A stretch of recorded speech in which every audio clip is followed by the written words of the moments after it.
I told my husband his new career plan was selfish, and now he's moved out of the house. Recently, his father was diagnosed with cancer, and it's been incredibly hard on him. Not long after, his mom had to have stents placed in her heart. In the past 3 weeks alone, he's taken them to the emergency room at least 5 times. It's been a lot, and I truly do understand how overwhelming and emotional that is. I've tried to be as supportive as I can, stepping up with the kids and continuing to work full-time to keep things stable at home. About 2 weeks ago, everything kind of blew up. He told me he wants to dissolve his real estate business and go back to school to become a doctor. His reasoning is that he wouldn't be able to run the business while also committing to school full-time. The part that's been really hard for me is that I've supported him building this business for the past 4 years. I worked full-time, raised our newborns and toddler, and held everything together at home while he was able to focus fully on growing the business. It wasn't easy, but now it's finally at a point where it's successful and can comfortably support our family. And now he wants to walk away from all of that. But then things took an even more difficult turn. I completely understand where this is coming from emotionally. Watching your parents go through serious health issues can change your perspective on everything. But at the same time, this decision doesn't just affect him. It affects me and our kids too. Going back to school to become a doctor is a long, demanding, and expensive path, and his plan is to fully step away from the business while I continue working full-time, take care of the house, and raise our children. When I pushed back, things escalated. I told him I felt like he was being selfish and not thinking about how this would impact our family. Since then, he's basically shut down. He hasn't been speaking to me for the past 2 weeks. He stopped by this weekend to spend some time with the kids, but he's been staying at his parents' house in the meantime. I feel really torn. I want to support him, especially given everything he's going through with his family.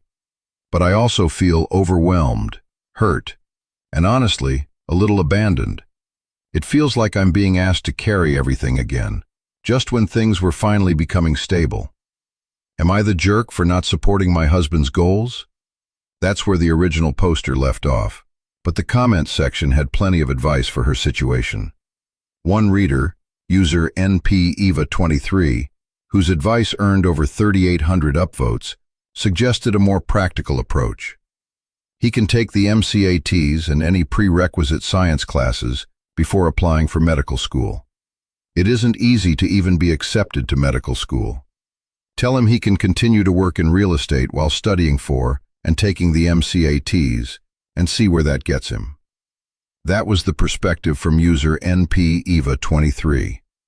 Another commenter, user JJJ68548, with over 1,100 upvotes, took a much firmer stance. If he went through with it, I'd ask for a legal divorce. Not because I don't love him, but because of the student loans and debt that you would be tied to as his spouse. If he dropped out or changed his mind about being a doctor a couple years in, he'd be screwed financially. A sobering thought from user JJJ68548. Her family's future was at stake, and the advice was brutal. Then user Celtic Muse Books, with 454 upvotes, had some pointed questions for the original poster. Is his undergraduate degree in one of the health sciences? Has he ever shown an inclination toward medical school in the past? Does he have a pattern of jumping impulsively from one thing to another? How does he plan to pay for medical school? End of reply from user Celtic Muse Books. Let me know in the comments which side you're on. Up next. My grandma found out I survived a sexual assault because I posted my new tattoo on Instagram. It includes a semicolon butterfly and other elements that symbolize surviving sexual assault and a pregnancy loss that came from it. Before posting anything, my parents and siblings already knew about what I've been through. This wasn't something I was hiding from my immediate family, just something I hadn't shared with extended family. I decided to post a photo of the tattoo on Instagram with a caption explaining what it means. I didn't go into graphic detail, but I was honest about what the symbols represent. For me, it felt like finally not hiding something I've been carrying for a long time. It actually felt like a weight off my shoulders.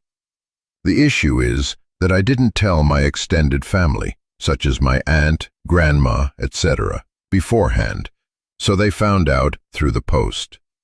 My aunt and grandma are upset, not really about what happened to me, but about how they found out. My aunt messaged me saying that family should have known first, and that if I'm posting it publicly, I should be ready to tell everyone.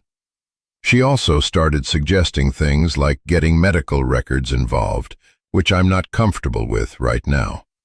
But that wasn't the worst part. I do understand why they'd feel shocked or hurt finding out that way, and I honestly feel really guilty that they had to find out through social media instead of hearing it from me directly. That part is weighing on me a lot. At the same time, this isn't exactly something you casually bring up at a family gathering, and posting it felt like the only way I could actually say it. What's also made things harder is that some family friends have messaged my mum reacting like, "What the fuck?" which I think has added to her stress and probably made everything feel bigger than it already is. What's been difficult for me is that I haven't really received any supportive messages from them like, "I'm sorry that happened to you." It's mostly been about how I should have handled it differently. Now I feel really conflicted. Part of me feels guilty for not telling them first, but another part of me feels like it's my story to share when and how I'm ready. Am I the jerk for posting it without telling my extended family privately first? Up next. When I told my boyfriend I found my cat sick, his response was to roll his eyes and say, "Well, she looks fine now." So I, 39-year-old female, went away to dog sit for a friend for 3 days. My boyfriend, 43-year-old male, assured me he'd take care of my cat, Peekaboo, 20-year-old female, while I was away, and both my cat and him get along well. He and I have been together almost 3 years and have lived together about 1.5 years. Well, I came home from the dog-sitting gig this morning and found my cat lying on the floor next to a large pile of barf, and she was full-body shaking. Despite her age, she's pretty healthy and spry. She is my soul creature, my familiar, and has been very well taken care of throughout her long life. So seeing her shaking was really concerning. She does barf pretty regularly, mostly hairballs, and the vet knows this, but this pile was bigger than usual, and her shaking was new. I know it wasn't my boyfriend's fault for her throwing up or shaking, as I trust that he fed her and made sure she had head scratches and the like while I was away. But when I'm home, I give her tons of attention and am more aware of her in general. I was just so upset when I saw her like that.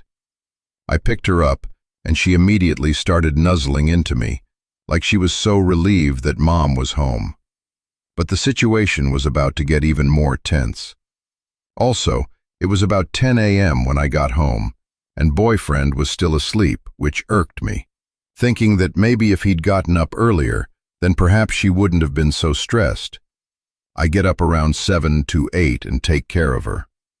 I held Pika for a long while and made sure she was all right, cleaned up the barf, took a shower, and unpacked.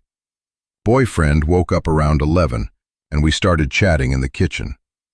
I told him I was disappointed when I got home and explained what I experienced of Pika shaking near a pile of her vomit. He immediately started getting tense, and while I was trying to calmly explain the situation, he started getting huffy, kind of rolling his eyes and saying, "Well, she looks fine now." I was hoping at the very least that he'd say something like, "Oh no, is she okay? I'm sorry." But when I expressed that, he said he wasn't sorry, and that he took great care of her while I was gone, and that she looked fine when he went to bed, and that he wasn't going to grovel, and that she pukes all the time, and that I should just board her if I don't like his quality of care. The last time I went away, for about 2-3 days, I came home and Pika had a giant pus-filled cyst on her back that I had to take her to the vet's to get drained, and then spent about 2 months draining nightly myself. I brought this up to him and said that it's hard to trust him when I go away, since Pika always seems worse for wear when I return. He got really upset at that. The way we finished the argument was him telling me I was overreacting, that it was bullshit, that it wasn't his fault that Pika got sick, that it was freaking that I was bringing it up, and that he was done talking. I'll admit I also raised my voice and told him he was being childish, to which he replied, blah, blah, blah, and something like freaking off. I told him it feels like he does the bare minimum when I'm away, and that all his focus is on his work. Then he stormed out and left. Everything was falling apart, and my cat was caught in the middle. We argue a couple times a month, and it's been getting nastier on his end lately, with fewer solutions and more swearing. I admit I probably shouldn't have started in on him right when he woke up, but I have a hard time bottling up my feelings, and when it's about my cat, I will be very direct. I see a therapist weekly, and I have suggested we see a couples counselor to work on our communication. He was not interested in that. So I am at a loss and very much confused here. Am I wrong for being upset with him? It felt like my cat was more stressed than normal when I got home, shaking and throwing up, and seeming exceptionally relieved when I walked in. Any perspective would be greatly appreciated. I've always been strongly independent, but I've never had positive role models for relationships. I have been doing a lot of healing from CPTSD, so it's really hard to know when I'm triggered and lashing out for the sake of lashing out, or truly and justifiably upset. Thanks so much for reading this novel. Thanks for all the comments, advice, support, and suggestions. I've got a vet appointment tomorrow, and the vet assured me that if Pika's symptoms went away already, then I likely have nothing to worry about. But we're going to give her a checkup just in case. My boyfriend has been acting like nothing happened, which is pretty frustrating. He did not used to be like this, and we've had a mostly very loving and respectful relationship up until lately. I'm going to try talking to him today when he gets home from work, but I've also been looking in my area for housing should our relationship go south. The housing market where I live is completely saturated, so if it does come to us breaking up and me moving out, it'll be a huge endeavor finding a place to land. Thanks again, and I'll keep you posted. Up next. After 4 different teachers reported her daughter's behavior, my friend's solution was to pull her out of school completely. My good friend, a 35-year-old female, has a 6-year-old daughter, and she raised her to be strong and independent. When playing with other kids, her daughter always wants to boss every kid around and tell them how to play or with whom to play. In the past few years, my friend lost friendships with many mothers in the group because of her daughter's behavior toward others. For context, the main problem here is that the mother always, and I mean always, believes her daughter, and she says it in front of her. My daughter never lies. I always believe she is telling the truth.